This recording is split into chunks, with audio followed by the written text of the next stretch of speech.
Hi, this is Joshua Noble, Principal User Researcher at TruEra, and you're listening to Experiencing Data with Brian T. O'Neill. You're now experiencing data with Brian O'Neill. Experiencing Data explores how product managers, analytics leaders, data scientists, and executives are looking at design and user experience as a way to make their custom enterprise data products and analytics applications more useful, usable, and valuable.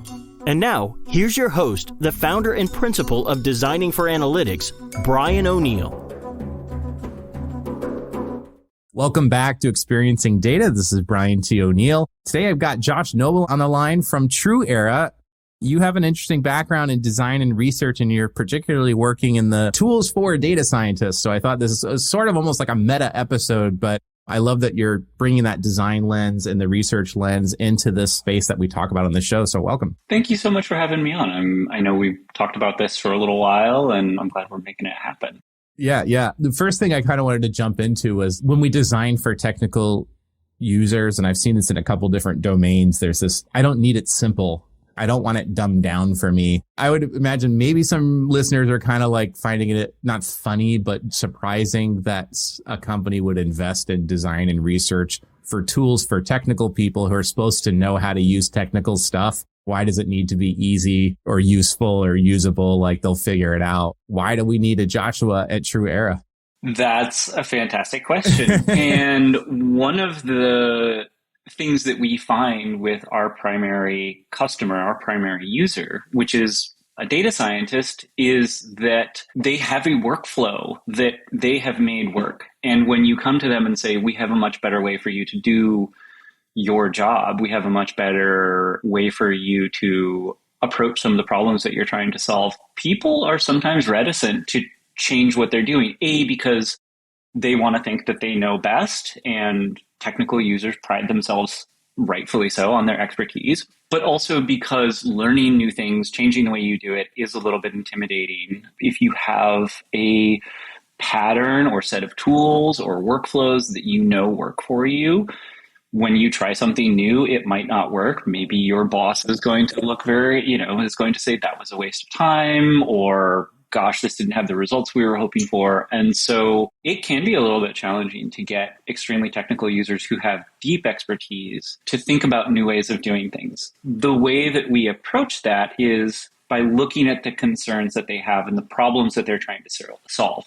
And those are of two sorts. There is the direct problem. So in our case, data scientists developing a machine learning model and saying, gosh, the accuracy just isn't as good as I hoped it would be, or this isn't going to work for the case that we want to deploy it into. And the other is the meta problem of having a workflow in a regularized way of having many people working on many models and deploying them perhaps in ensemble or perhaps in sequence in some service, and helping them think about the way to work effectively and to understand not only what their models are doing, but how those models in tandem with other models or in tandem with human decisions lead to the business outcome that they're hoping to work towards. And that can be making sure that the right people get loans, or making sure that truck drivers don't crash, or making sure that a business runs smoothly. So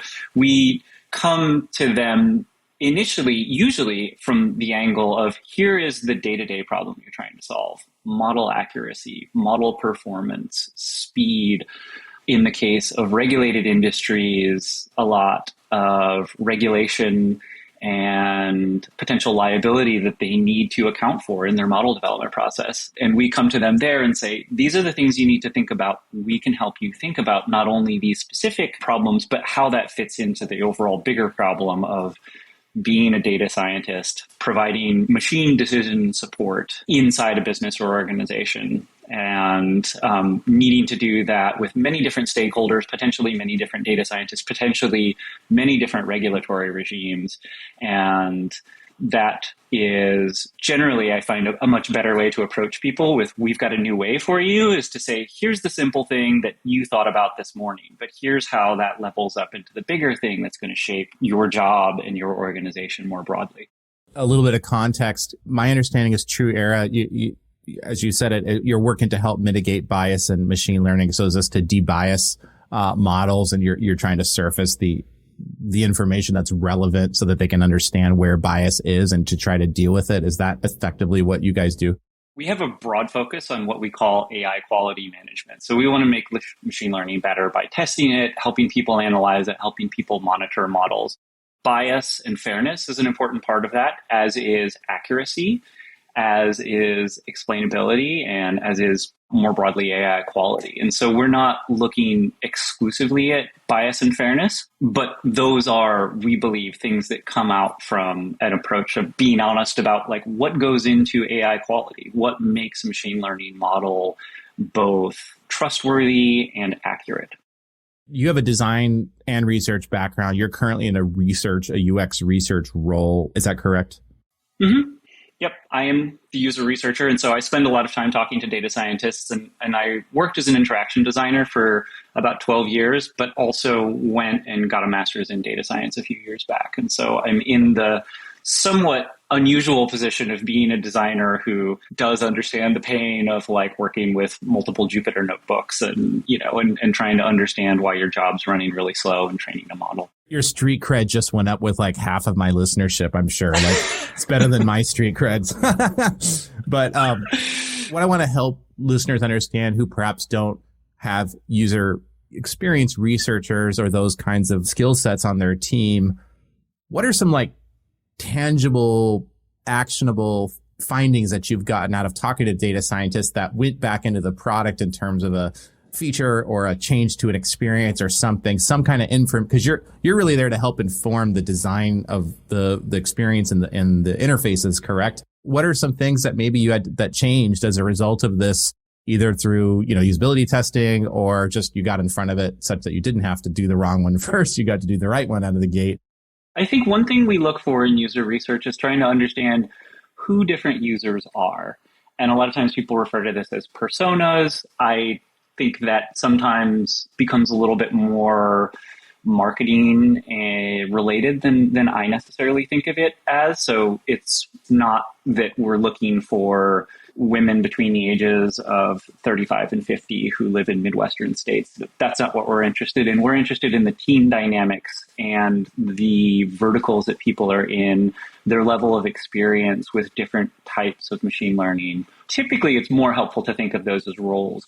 And so in coming into TruEra, there are, of course, many people within the company who have decades of cumulative experience that have understandings of what different kinds of data scientists are, but we hadn't systematically looked at how that affected the product decisions that we were making. So what a, say, data scientist, classically someone who is going to think about collecting training data, think about the algorithm and model architecture that they're going to use, think about how they might do feature engineering within that model, and then train the model. And then that's sort of the end of their job. That role is going to think about things very differently than the newer role that has emerged, which tends to get the title of machine learning engineer, who maybe does some of the training, maybe a little bit of the feature engineering, but winds up being responsible for deploying that model out into production and trying to understand when that model is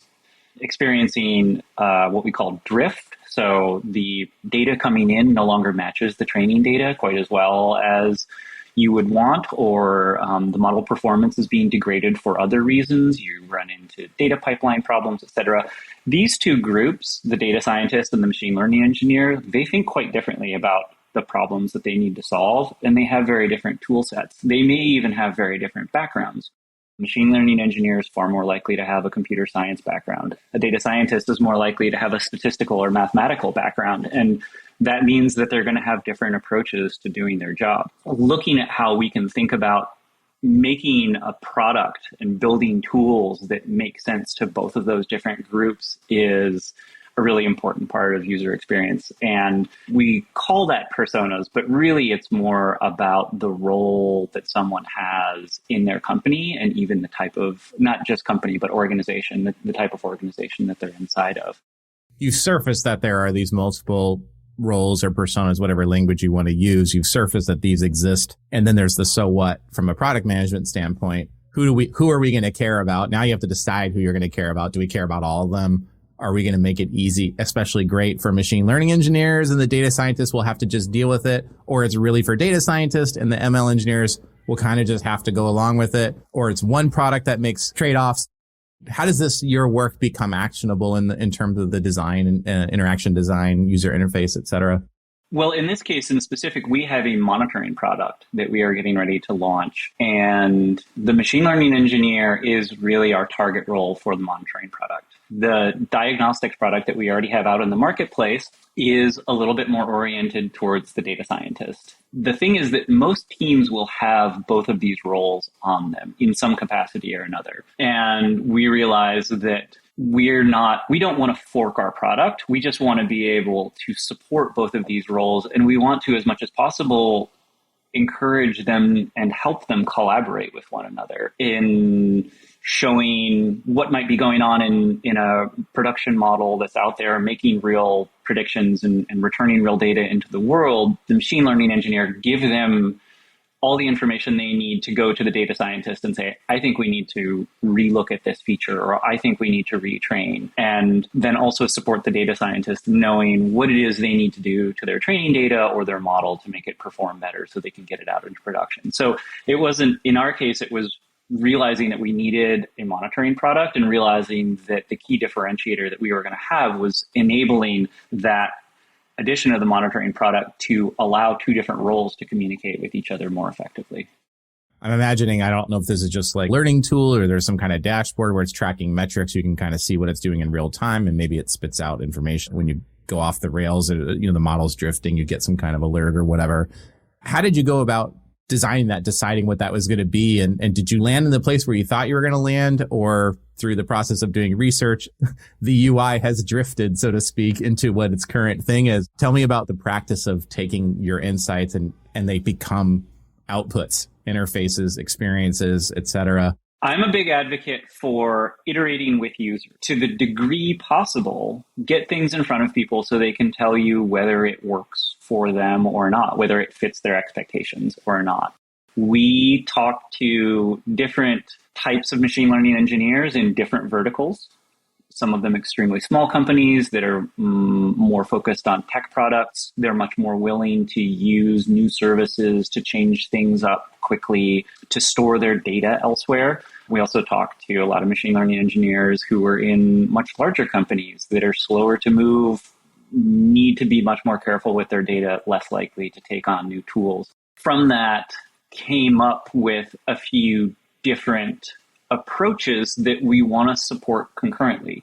We have an SDK. So if you want to write Python, you can write Python. You don't need to interact with our dashboards. But you can also flip a switch and see a dashboard that will show you real-time information about how your model is doing over time and give you that kind of classic dashboarding view. And we realized from our conversations that machine learning engineer needs to do both of those things. They need to be able to look at raw data so that they can work in an environment that they're comfortable with.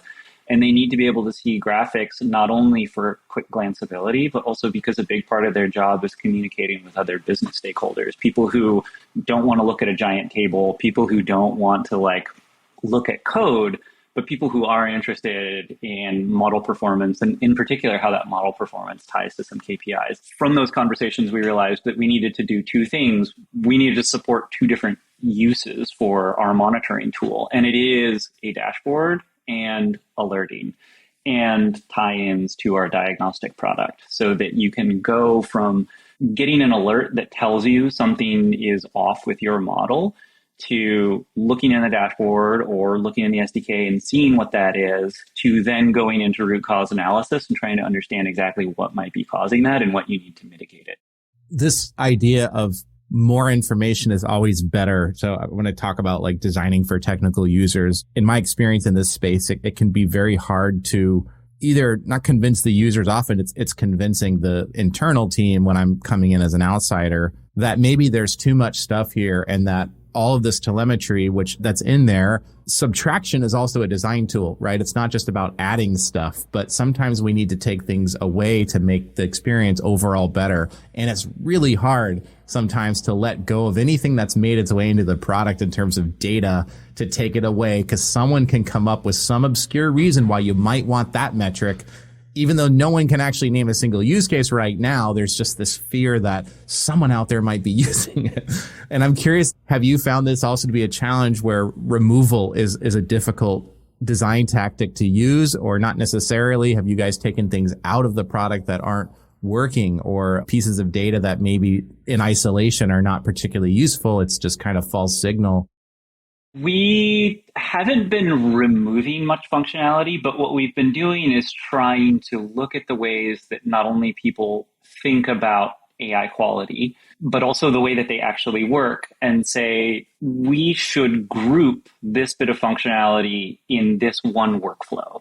We should group this other bit of functionality in this other workflow. And we don't want to completely remove access from them, but we also want to, like you're saying, increase the signal. So when someone opens the explainability part of our tool, we want to show them as much about explainability as possible without overwhelming them with a ton of extra information that maybe is more about fairness or more about performance. And so it's not necessarily removing that stuff as it is just trying to streamline based on what we hear from our users and based on what we understand about the data science and the model lifecycle. We're trying to ensure that we don't show extraneous information, because it is really easy to overload even technical users who I have found do not want to admit that they feel overwhelmed by a UI. You know, they don't want to admit that there's too much detail in something. I should be able to use this. And so I don't think it's as much a matter of like removing it as it is putting it in the right place. And that's also why we support both an SDK and a UI. So you have a way to walk through charts and graphs and buttons and checklists. And we also have a Python SDK where you can go and put together whatever workflow you want and still get all the same functionality and all the same tools that we provide in our UI, but minus a lot of the stuff around it. And we have found that people tend to bounce back and forth between the two. People, data scientists, machine learning engineers, data science managers will all do a little bit of code, look at some graphs, walk through one of our workflows in the UI, maybe go back and do a little bit of code. And we want to support that as much as possible, because our goal is to get people to think about AI quality differently, not to necessarily change. We don't want to change their performance metrics. We don't want to make them change how they calculate something or change a workflow that works for them. We just want to get them to a place where they can bring together our 4 pillars and build better models and build better AI. Do you have particular user experience outcomes that you designed for, like some kind of metrics that you track on the user experience front and within the product? We don't have that yet. We are just opening up our SaaS offering. So we're going from being strictly on-premise, behind the firewall tool to being something that's open to the broader public. And if, just to throw in a pitch here, if that's something that people are interested in, please get in touch. We're going to have an open SaaS beta very soon. We also run AI quality courses where the 2 founders of the company, Shai Xen and Anupam Datta, along with some of the machine learning engineering team, just the machine learning team, walk through our 4 pillars, how to use our tool, and a lot of the underlying math and algorithms of explainability, fairness, and drift analysis. So just to throw that out there as a pitch, those are all open to the public. But we're just moving to a place where we're going to have lots of different folks coming into our product and doing different kinds of things with our product. And so we're just getting to a place where we're about to have a bunch of telemetry. And for me, that is a very exciting thing to be planning for, where I can marry my love of qualitative research, where I go and get to talk to people, with some real quantitative information, some real quantitative data about what people are doing with our tools, what seem like dead ends, where people are finding success. How do you know whether or not the design and the experience they're having now is good? What's the measurement of good or successful, or we added this feature, or we added the monitoring product? Because of the nature of a lot of our installs at the moment, they're behind firewalls. We have no access to people's data, and that these are regulated industries primarily, and so they can't allow us any access to their data. And so we're needing to get that from interviews with active users. We internally tend to think about success as how many models have people brought in, how many different users are looking at a single model, how many reports are being generated from our report generation tool. When we talk to our users, what are they telling us that they find helpful in it? What are they using it for? Can they show us this? And typically under NDA, we can get to see some of the things that they're doing with the models. Right now, it is still a little bit of a bespoke process to understand what's happening, but we're going to move to a different and slightly more systematic way of understanding what people are doing with the tool once we get wider adoption for the SaaS tool. So we're about to roll out this thing where anyone can come, ingest some models, and learn about feature importance in their model or look at fairness analysis in their model. And from that, I think we're going to get a lot more information about what people do. And from that, we'll create our own metrics. But it's still a little bit of an ongoing discussion. What should we measure? How do we know whether our users are being successful or not? And how do we know whether we're landing in the place that we hope to land? I think it's important to know that, right? Otherwise it's hard. It's kind of subjective. I guess we're doing okay. It's like one person hears one thing, another person sees something else, and you're like, well, he said this, but they did this. They struggled. Yeah, but it looked like they said they loved it, you know? I think it's something that we know we need to do, and that is a really crucial inflection point for a lot of startups where you have users and they tell you what they're doing and you have a way of understanding. You can aggregate what you hear, but that, again, it's really difficult to find the signal in there. And I think a lot of companies, as they get ready to open themselves up a little bit more or reach out to a broader audience or, go out of some kind of closed beta, there is that moment you have to wrestle with what you're going to measure and what success looks like. There's, for us, a lot of business considerations in there, of course, like we're going to have a free tier. And so will people go to the paid tier? That's a great one. Will people ingest a lot of models? That's a great one. Will people retrain models and put new versions of them up? Because that indicates to us that they have seen things from maybe our fairness analysis tools or explainability analysis tools that have led them to see problems in their models. And so they want to update it and then compare those two models to one another. That should look like success. And I think around the company, we would all agree that that is the outcome that we want. We want people to think more deeply about the models that they're putting out into the world. But it's also interesting being in a company with a lot of people who have PhDs in machine learning, and you say, what are our success metrics? And suddenly it becomes a big discussion because maybe it's possible to have too much statistical knowledge and too many strong opinions on what metrics should be. I think there's probably a fair number of people here who are working in large enterprises that largely have their own infrastructure set up, their own ML ops or whatever you want to call it, to build models and all of this kind of stuff. So it's being custom grown. And I'm curious, if you're on the side of building the platform for the people who are building the models, are there any particular questions or things you've changed about how you do your research, specifically when you're talking to machine learning engineers and data scientists? It could be types of questions. It could be how you speak to them. I don't know what it is, but I'm just curious if there's anything particularly unique, or it's really not domain specific. It's not special relative to any other way that you would do research with users. Anything you can share there, especially for people who perhaps aren't user researchers in their main job, but they also don't want to go stand up a giant piece of infrastructure only to find out the data scientist can't or won't use it. We just spent all this money building XYZ. Well, I can't use this. Like, any thoughts on that, or changes that maybe you're like, I can't lift what I did 8 years ago and apply it here anymore. It doesn't work. Sure. I think one thing that's really important with technical tools is feature validation. One thing that happens when you have a whole bunch of really, really smart people building tools for other very smart people like themselves is edge functionality or neat, new, cool, shiny things get a lot more attention and get foregrounded in ways that are totally understandable, but maybe aren't necessarily helpful for driving the direction of the product. When we think about new functionality we want to put into our diagnostics tool, it needs to live nicely alongside all the other things that are already there. One strategy that we've been using over the past year is to take all of the new functionality that we want to put in, and especially if we can find our users who are already fairly deep into the tool, to go to them and say, do you think this is helpful? Does this add or subtract?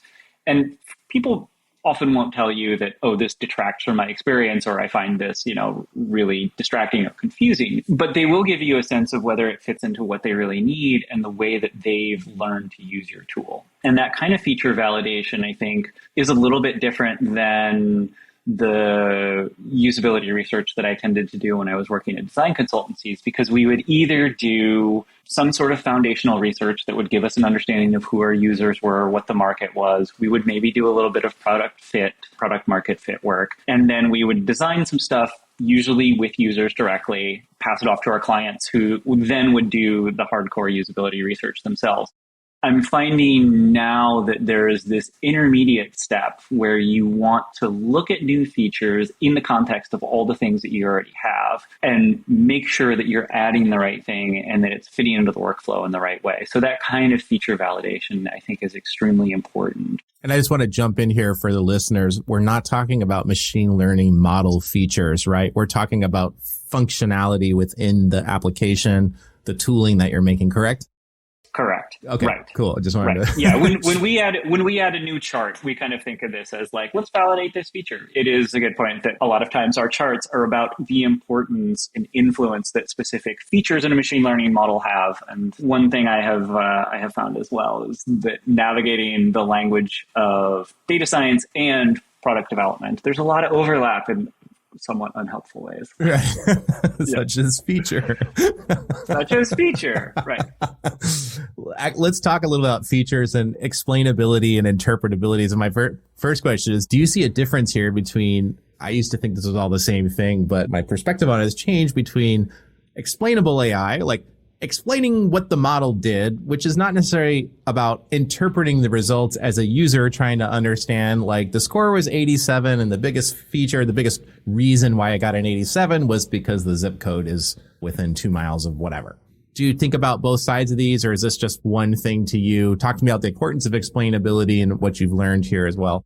There's a more academic distinction between interpretability and explainability. And I guess these are also terms that we can talk about, the more academic distinction between them and then the way that they have been socialized. But to talk a little bit about the academic distinction between them, like classically, interpretability is having some mathematically verifiable value for and relationship between each parameter in a model that lets you directly derive an output from an input using those relationships. So if you think of a decision tree, for instance, as a very simple kind of model where you can look and understand exactly how each junction in that tree, the parameter there that has led to the next item further down the tree and the next branch and the next branch until you arrive at the output. And so you can directly derive the output from the input by looking at the values of each parameter. Explainability is inferring the relationship between the input and the output and parameters within the model algorithmically and empirically. So you don't necessarily have insight into exactly what each parameter within the model is doing in a rigorous enough way that you could directly derive the output from the input, but you can infer it. And that's useful, but I think it's not the way that people tend to talk about interpretability and explainability. And I think that's because AI explainability is relevant to a way wider group of people than interpretability. And so there's kind of this socialized definition for both of those terms where like interpretability is relevant really for certain kinds of models to pretty technical users who really want to know what a specific parameter is doing. Explainability is relevant for a lot of different kinds of models to almost anyone interacting with them.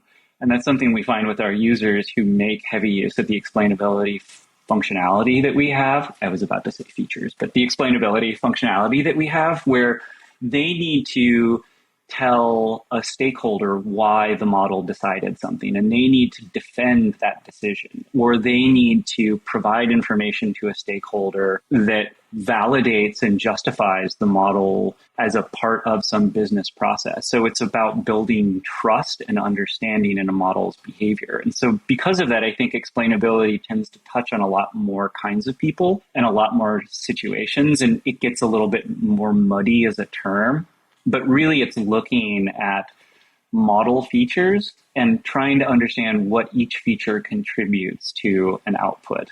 They're both incredibly important areas of research. They're both really fascinating to me, but I think the broader societal impact of explainability is going to be much, much larger. Interpretability really works for certain kinds of models, and it's usually quite either restrictive or computationally intensive to really interpret what every parameter is doing. Explainability can be everything from me telling you with some justification why you didn't get a bank loan, or why you think a warehouse worker might quit their job, or why the self-driving features of your car took over for a split second. And those are things that touch on a lot more kinds of people and a lot more kinds of situations.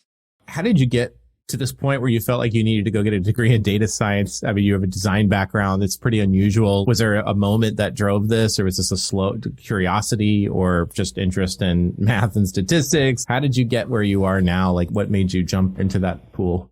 I have always been a fairly technical designer, in that I've wanted to know the underlying material of what I was working with. And so when I was doing a lot of app design, website design, I thought I need to learn some code. And I got really into writing code. I actually wrote a couple books on building interactive installations and using code in data visualizations, programming microcontrollers for small prototypes when I was working with industrial design firms.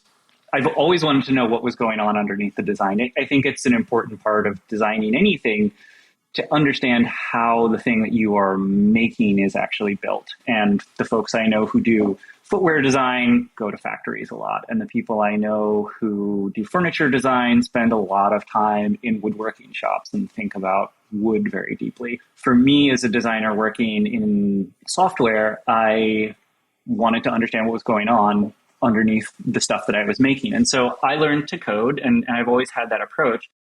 In 2019, I spent some time working as a design lead with IDEO.org based in Nairobi, Kenya. And we did a lot of work with partners like the Gates Foundation, the Marie Stopes Institute, and the Omidyar Network. And one of the things I realized working on these large-scale social impact projects was that, A, people in development and public health think very quantitatively. And if you want to work with them, you need to understand what they're talking about when they talk about doing randomized control trials, or when they show you some linear regression that they've pulled out. The other thing that I realized was that to work at that kind of scale, both in terms of the number of users and the amount of time that their programs and projects ran, you have to track things. You really have to be careful about what you're measuring, and you have to be careful about how you're analyzing those measurements, because otherwise, there's no way to know over the course of 20 years, 10 years, whether something is working or not. You can't just go out and ask people, do you think it worked? You really need to measure, and you need to understand how to analyze those measurements. That took me into a stats program, in essence. I mean, it was a data science program, but I really chose the quantitative research and stats track within it and found that, well, incredibly challenging, but also incredibly rewarding.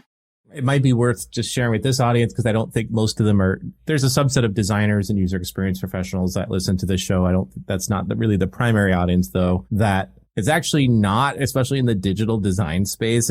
There's a lot of designers who don't think that they need to know about engineering and code. And some of them are actively against learning it because it will soil my creativity if I know how it works. And I want to be open to, I'm completely with you that it's like, well, why are the footwear designers in the factory, and why do furniture, like, they know about different kinds of wood and how this one cuts and can be shaped, and this one for different kinds of paint. This fabric isn't good for spills, but that one's good for every other field in design. You need to know your materials, your paints, if you're a painter. So why is it in digital when the code is the foundation of our stuff that you don't need to know about that? I think it only makes us better as designers. I find it kind of a cop out a little bit. It doesn't mean all designers need to be writing code in their job, but you need to be able to call BS, in my opinion. You need to know what's feasible. You need to be able to speak to an engineer, telegraphing difficulties and something when you're saying we need to build X, Y, and Z feature. I know it's going to be hard. I've thought about X, Y, and Z. Here's an MVP version here because I know you're going to have to stand up this whole new object model, blah, blah, blah. Just being able to do that. You don't need to code it, but you need to know what it's like, partly to get your own stuff across, and I don't think this audience listening maybe knows that it's a little unusual to your background here to actively want to understand the raw material you're working with is I think it's great. I don't know many that have the data science background. There's a lot more designers, I think, today that are comfortable with code. I think the younger generation, it's almost like it was when I came up, where you learned Photoshop and Dreamweaver, and then you learned some coding, some templating language or whatever, and you did everything because you were a, quote, web designer. You had to do everything, and then over time, the roles specialized and got more separate. And I kind of feel like the younger generation, they're like hacker types. They're designers, but they know how to prototype, or they're using some kind of, off the shelf tools, but they kind of know what's going on. They know what an API is. That's changed a little bit there. It's a little bit of a tangent here, but I just wanted to call that out, that it's I think it's unusual and it might be surprising to some. There's a empathy building exercise that comes from using these tools and understanding where they come from. I do understand the argument that some designers make. If you want to find a better way to do something, spending a ton of time in the trenches of the current way that it's done is not always the solution, right? I think this goes a little bit to some of the moonshot vision mentality that some designers have, where I've heard people say things. If in the turn of the century, your goal was to find a better way to get people around a city, hanging out in the horse stables is not going to get you there. I get that, but I also think that there's a real empathy that you build, and understanding that you build from seeing how your designs are actually implemented that makes you a better teammate. It makes you a better collaborator, and ultimately, I think, makes you a better designer because of that. You can draw up mocks for anything under the sun, but getting people to actually build those and have them actually work the way that you are intending them to work requires incredible amounts of communication and collaboration with people who are going to think very differently than you. And that's something that's important for folks to understand as much as possible. I agree. I think especially with data products too, just they're not binary. It's not like, did the form process correctly or not? Yes or no? No, it threw errors, and here are the specific errors. What are all the chart can be from 0 to 100, and what happens when it's 20? Oh, the y-axis is slam tiny. Oh, well, how do we set the y-axis dynamically based on this value? There's so many more actually considerations. I think you have to think about all the possible ranges of the data, and at some point, we got to make a design decision. So how do we design when the data is dynamic and all across all these different industries? There's so many considerations that I think it's hard to do a great job of that if you don't understand something about the underlying material that's going into these things, But that's we could have a whole nother discussion on that. I don't want to go too far on that, but it's been a great chatting with you. Is there anything I didn't ask you that you think I should have asked you, given we have some common background here? I'm just curious, anything you'd like to share or have the last word on? Yeah, I guess I would say to the non-designers who work with designers, measuring designs is not invalidating the designer. It doesn't invalidate the craft of design. It shouldn't be something that designers are hesitant to do. I think it's really important to understand in a qualitative way what your design is doing and understand in a quantitative way what your design is doing. So someone says, I like this, I don't like that, I understand this, I don't understand that. That's the sort of information that it's really difficult to get until you talk to someone face to face. But there's also a lot of ways of measuring design that are just now beginning to land in the design community in ways that I think make people somewhat uncomfortable. They don't want to A/B test things. They want to go on their designerly intuition of them. They see using quantitative approaches to research is kind of threatening to design, and I don't think that needs to be the case. I think it's very difficult to design for things if you don't know how you're going to measure them.